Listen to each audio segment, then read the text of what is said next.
teman-teman sehat di seluruh Indonesia. Selamat datang kembali di podcast Sehat Bareng Yuk.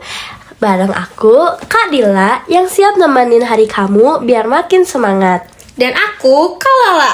Senang banget rasanya bisa menyapa kalian lagi dimanapun kalian berada. Mau lagi di sekolah, di kamar, di teras rumah, atau mungkin di tengah dengerin ini bareng teman kelas kalian. Semoga kalian semua dalam keadaan bugar dan ceria. Amin. Ngomong-ngomong soal bugar nih, lah.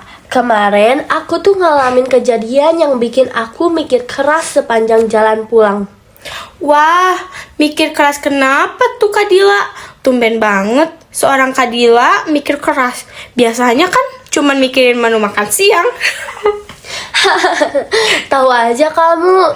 Jadi gini, kemarin sore aku main ke taman kompleks. Aku ngeliat dua anak kelas 4, namanya Budi sama Iwan. Mereka lagi main kejar-kejaran. Nah, si Budi ini baru lari 1 putaran taman, langsung duduk di rumput. Napasnya ngos-ngosan, kayak abis dikejar dinosaurus. Terus mukanya pucat. Aduh, kasihan banget. Terus kalau si Iwan gimana? Nah, ini dia uniknya.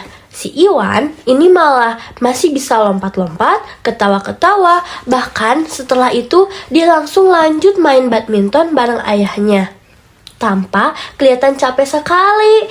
Nah, pertanyaan aku, kok bisa ya anak seumuran tapi energinya beda jauh banget? Apa si Iwan ini punya kekuatan super ya? Bukan kekuatan super, Dila. Jawabannya ada di satu istilah penting yang ada di bab 4 buku PJOK kelas 4 kita. Namanya kebugaran jasmani. Kebugaran jasmani.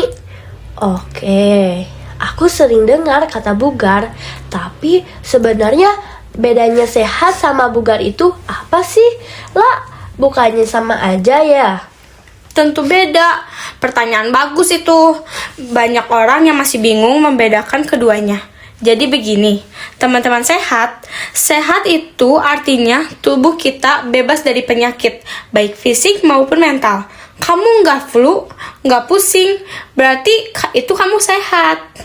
Oh, oke. Terus kalau bugar? Nah, kalau bugar itu setingkat di atas sehat. Bugar adalah kemampuan tubuh kita untuk melakukan aktivitas sehari-hari seperti belajar di sekolah, membantu orang tua, bermain, dan tanpa merasakan lelah yang berlebihan. Dan hebatnya lagi, setelah semua aktivitas itu selesai, kita masih punya sisa energi buat menikmati waktu luang atau melakukan hal-hal darurat. Aku paham sekarang. Berarti si Budi tadi itu mungkin sehat. Dia nggak lagi sakit, tapi dia nggak bugar karena langsung lelah luar biasa setelah lari sebentar. Tepat 100 buat Dila. Sedangkan si Iwan tubuhnya sangat bugar.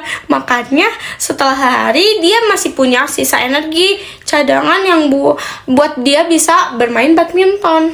Wah, keren banget ya kalau gitu. Kita punya tubuh yang bugar. Rasanya hidup jadi lebih asyik karena kita nggak gampang loyo dan mengantuk di kelas. Nah, Kak Lala, biar kita semua bisa sebugar si Iwan, apa saja sih yang harus kita latih? Di bab 4 kemarin kan dijelasin beberapa komponen kebugaran jasmani itu. Betul, untuk teman-teman kelas 4, ada 3 pilar atau komponen utama kebugaran jasmani yang sangat penting untuk pertumbuhan tubuh kita. Mari kita bahas satu persatu secara detail. Nah, pilar pertama adalah daya tahan. Ini adalah kemampuan organ tubuh kita, terutama jantung dan paru-paru, untuk bekerja dalam waktu yang lama tanpa cepat capek. Oh, ini yang bikin kita nggak gampang ngos-ngosan ya? Gimana cara melatihnya, lah? Gampang banget. Latihannya harus yang sifatnya terus-menerus dan santai. Contohnya, jogging atau lari santai selama 10-15 menit. Lompat tali atau bersepeda dan berenang. Oke, pilar kedua apa, La? Oke, pilar kedua adalah kekuatan otot. Kemampuan otot menahan beban, tapi buat anak SD cukup pakai berat badan sendiri. Contohnya push up untuk lengan dan dada, sit up untuk melatih otot perut, dan squat untuk paha dan kaki. Wah, untung kamu bilang gitu, La. Tadi aku udah bayangin harus angkat barbel raksasa di gym. Dan yang ketiga apa? Yang ketiga adalah kelenturan. Ini kemampuan sendi-sendi tubuh kita untuk bergerak leluasa tanpa kaku atau sakit. Penting banget buat mencegah cedera. Cara latihannya lewat peregangan statis seperti mencium lutut dan dinamis seperti memutar leher dan pinggang sebelum berolahraga. Penjelasannya jelas banget. Tapi nih, La, pasti ada yang nanya, Kak, aku tuh malas banget kalau disuruh olahraga sendirian, rasanya bosan. Ada tipsnya nggak sih kalau biar olahraga jadi seru? Tenang, Kalala punya 3 tips seru. Pertama, jadikan permainan seperti petak umpet atau bentengan. Yang kedua, sambil mendengarkan musik favorit kalian biar gerakannya makin bersemangat. Yang ketiga, buat jurnal tentang mingguan pakai stiker bintang di kulkas.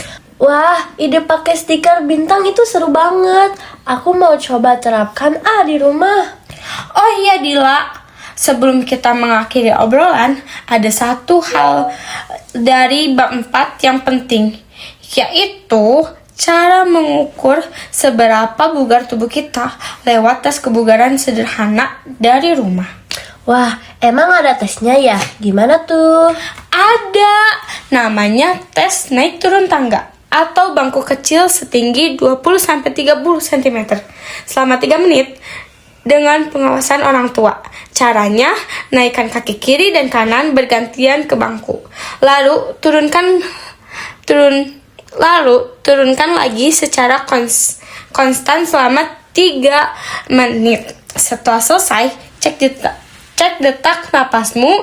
Jika dalam 1-2 menit napasmu cepat kembali normal, berarti kebugaran jantungmu jempol banget. Luar biasa sekali obrolan kita hari ini. Ternyata kebugaran jasmani itu wajib banget buat kita pelajari kelas 4 ini biar bisa belajar maksimal dan bermain tanpa batas. Betul banget Gila. Ingat ya teman-teman sehat, tubuh kita ini adalah rumah tempat kita tinggal seumur hidup. Rawatlah dengan olahraga teratur, makan bergizi, dan istirahat yang cukup. Siap, terima kasih banyak ya Kak Lala atas semua ilmu dan tips serunya hari ini. Dan terima kasih juga buat teman-teman sehat yang sudah setia mendengarkan. Jangan lupa dipraktikkan ya. Sampai jumpa di episode berikutnya di podcast kesayangan kita. Sehat bareng yuk, salam sehat, salam olahraga. Bye.